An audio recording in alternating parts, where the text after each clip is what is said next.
Hello, in this module we're going to download the Python IntelliJ IDEA, which is an IDE, which is very useful because it allows us to run not just some Python, but also some HTML and some Java later within the course. Now to get it, I need to go to somewhere called JetBrains.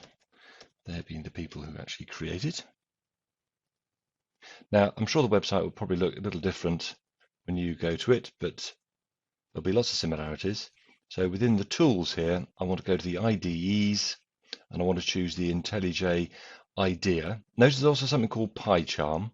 They're very, very similar, but PyCharm only lets you run Python, while the IntelliJ IDEA lets you run these other programming languages. So we'll select this. Within here, you've got a couple of download buttons. So click on one of the downloads. And you're given two options. Let me just scroll down a bit so we can see both of these. The Ultimate and the Community.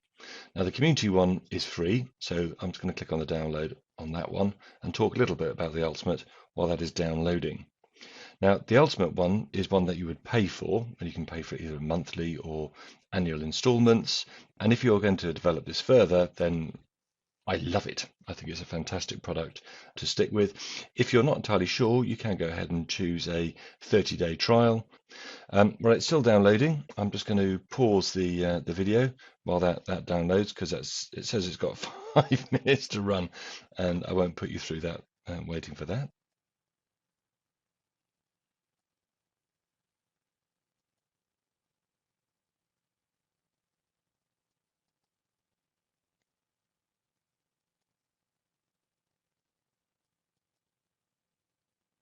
I'm in the last minute here. While that's doing that, there's one thing I want to check on to find out whether I'm running the 32 or 64-bit machine.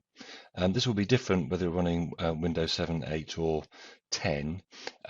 Within the 7, you've got a start button down the bottom. If you click on that, and within the search field, just type system. And from the system option within the program list, you should be able to see whether you're running a 32 or 64-bit. Within the Windows 10, click on the Windows button and find the settings, little kind of cog icon. Click on that and have a tile that says system. Select that, and there'll be an option on the left-hand side that says about. Well, if I just right-click on here, I've got an option here that says system. And here I can see I've got a 64-bit operating system. So that will become important when we get to launch this. So that's downloaded. I've got it sitting there. If I click on this little kind of up arrow here, I can open that up to be able to run it. So I'm going to select that. It's probably sitting behind this particular screen. So I'm just going to minimize my browser. It's probably not a bad idea to follow this with me, to do a little bit sort of a stage at a time. So I can click on the next button, and it's asking me where I want to place this. So what path? I'm happy with that. It's within something called program files, so that'll do for me. Notice it says this is how much space it requires, so it's getting onto a gigabyte, so it is quite hungry. Click on the next button. You can click on the browser, you can put it somewhere else, but I advise you just to stick with the default. It's then asking you whether you want to have the 32-bit or the 64-bit. Well, as we just saw, I'm running the 64-bit, so I'm going to select that. I'm going to select the associations Java. I'll choose the Groovy and the Kotlin one as well, the KT. I don't necessarily need to have these other ones, but it can be quite useful because we're going to be using this for Java later on. So select those. Happy with all that? Click on the next. What do you want it to be called in the start menu? So yeah, I guess JetBrains, why not? I'll call it that. And then click on the install. Now, again, this is going to take a little while. So what I'm going to do is I'm going to stop wittering for a while, and I'm going to put this on a speed up just to get this to fly through, because it'll take a good 5-10 minutes.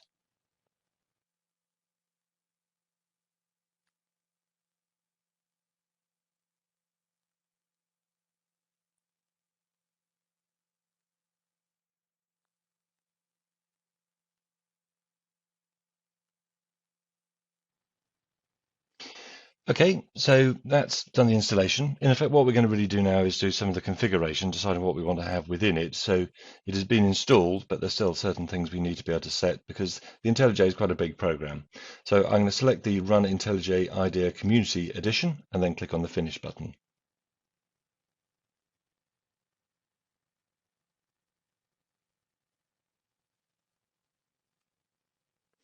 So it's come up with the complete the installation. That took a little bit while longer than I was expecting. I've got a number of options here. So I have added previous versions within it. I can download some previous settings that I already had, so I don't have to go through this configuration section. But presumably, if you're doing this course, you haven't done that before. So just select the Do Not Import settings and then click on OK. Data storage options, entirely up to you whether you want to send your usage statistics. So it's just for JetBrains to improve how they run it. So I will say yes. How do I want it to look? Now I can change this later, but I've got this sort of white background or this dark background. I quite like the dark color. That kind of fits in with my kind of Blackboard theme, which I have going elsewhere within the course. So I'm going to select that, and then I'm going to click on the next default plugins. These are the plugins which are kind of, well, as the name suggests, default within it. So I'm just going to leave those as they are. There's some other things I can import as well. So these are featured plugins that I can pick up. I don't want any of these ones. I don't need them within the option. It may be useful having this, the features training. I've never actually played with it. So I'm just going to click on the Start Using IntelliJ idea.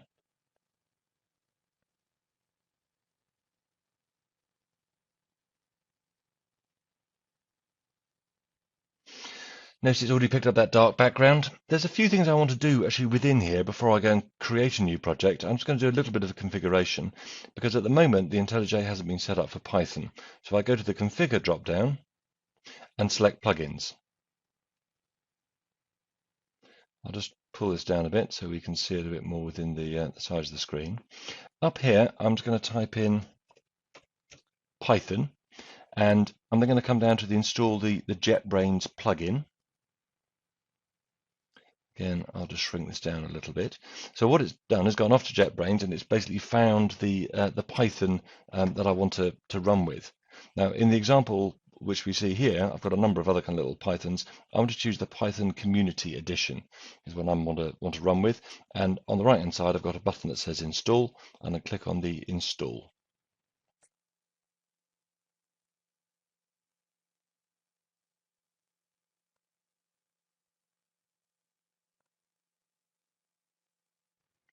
Once it's completed that install, notice the button has changed from install to restart IntelliJ IDEA.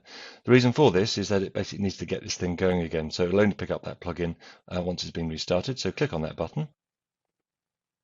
I don't want to do any more work with the plugin, so I'm just going to cancel off the install plugins.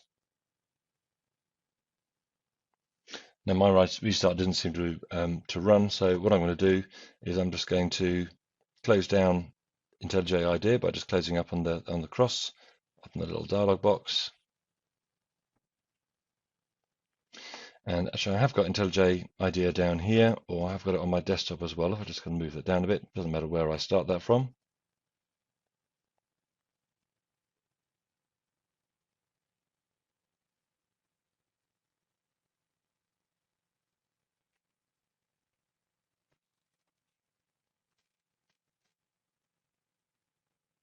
So I've done the download, I've done the installation, I've done the configuring. Now let's go and run something.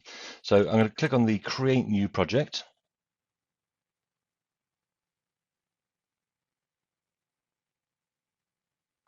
Again, I'm going to resize this so it fits within the window.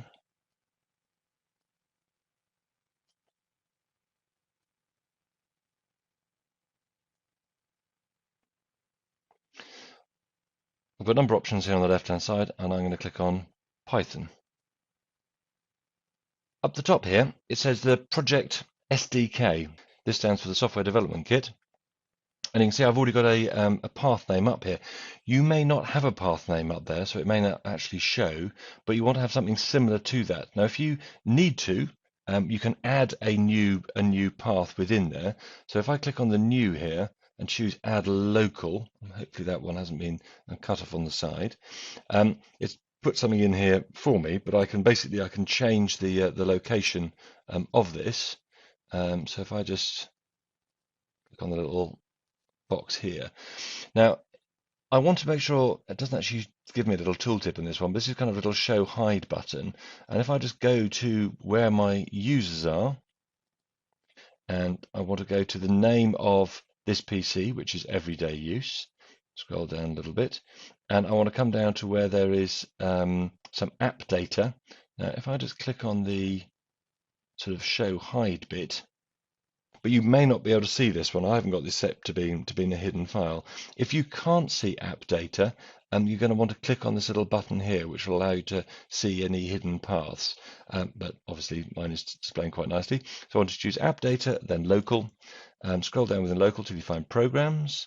Within the programs, you want to find Python. And within Python, well, the one that I downloaded last was the Python 36, so I'm going to open that up. And within there, I want to find something called python.exe, sometimes called python.exe. So I'm just going to select that and then click on OK. So it'll be exactly the same as the path that was there before. Now this means that the system knows where to find the program that's going to running from. So in effect, I'm putting the IntelliJ idea and I'm saying, right, I want you to run the Python and you'll find the Python in this particular location. So it's kind of telling it where it is.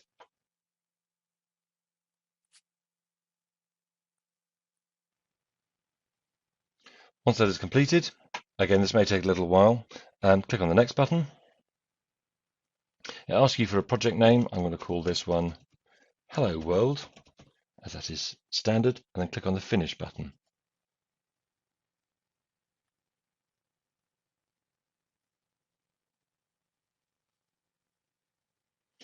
It'll open up with a little tip of the day. This can be quite useful. You can leave that on and give you a bit of information about the IntelliJ idea and some Python information, or you can turn it off. So unchecking that one, it means it won't show that every time you start it up.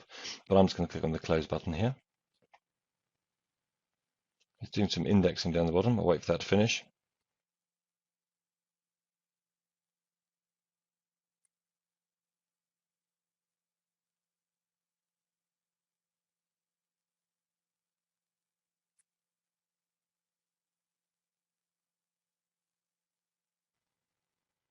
Again, this may take a little while to run through for the first time. It will be quicker the next time you get to run it through. So here's my project view. I can change the view of this one, so it's within the tools window.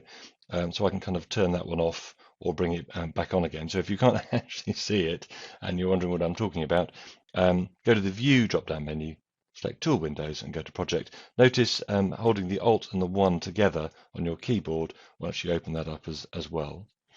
I can kind of open this one down and see information about it. So you can see it's got a hello world.py. So that's my Python file.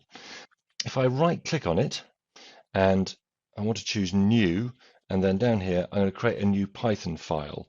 Now it may feel like I'm doing the same things twice, but actually my project is the overriding sort of folder, and I can create numerous Python files within that project. When you're developing, you tend to break things down into nice, easy, digestible chunks. So I'm just going to create a little Python file, and I'm going to give that a name. Well, my project's called Hello World, so I'm just going to call this one Hello, and then click on OK. Now I've got a little editing window up here that says hello.py, and I can type what I want within that. Notice what is lacking here, but down the bottom, I'm going to see an output window in a bit. So the first thing I want to do is I want to just type in a bit of code. So I'm going to put in a print as I've done before. It doesn't matter whether you use the single quotes or the double quotes. It'll work just as well. The most important thing I think is whether you're just consistent with how you do things. Now, traditionally, the first program you ever write prints out "Hello World." We can see here I've got a thing with line numbers. I'll show you a bit at the end if you can't see the line numbers how you can set that up as a default. But initially, I've got the print "Hello World" in there. Now I can run this either by going to the Run drop-down menu and selecting Run from within there, or I can right-click and I'll have a Run Hello. I usually like using the right click because if I've got numerous ones of these open, it tells me which one I'm going to run through. So I'm going to click on the Run Hello and then get used to, well, then sort of look down at the bottom here. And this was the name of the file. This was the output, Hello World, and it basically finished without any errors. Hooray! Okay, so we've created our first file, created our first little program, Python program within IntelliJ. I'm just going to go to the File drop-down menu, and I want to close this particular project, and I'll be taken back to the main screen. Now, I did say I'm just going to show you some configuring. If I've got numerous projects that I've opened in the past, I've got them down here, which is quite nice, isn't it? You can leave them up there, or you can close them. I'll leave mine there. So I'll show you the line numbers. I'll also show you where you can change this back from the dark color to the white bit. So I go to the configure drop-down menu, and I'm just going to choose settings. So it's the first option there. Let's just shrink this down a bit so we can see it. So within here, I've got an option here called editor. Within the editor, I've got a thing called general. Click on that to open it. Within the general, I've got a thing called appearance, and that's where we've got the show line numbers. So you can turn that off, or you wouldn't really want to turn that off. It's good to have it, but if that's not on, you can turn it on. Just close down the editor, and just to show you here within the appearance, within the appearance, I can change the theme from dark color to the IntelliJ to Windows, whatever I want. I'm going to stick with dark color because I quite like it.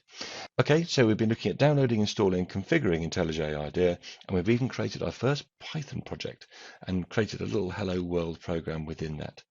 If you've made any changes, click on Apply, otherwise just click on OK. And you can just close this down just by clicking on the close at the top. And we're done. Thank you for listening.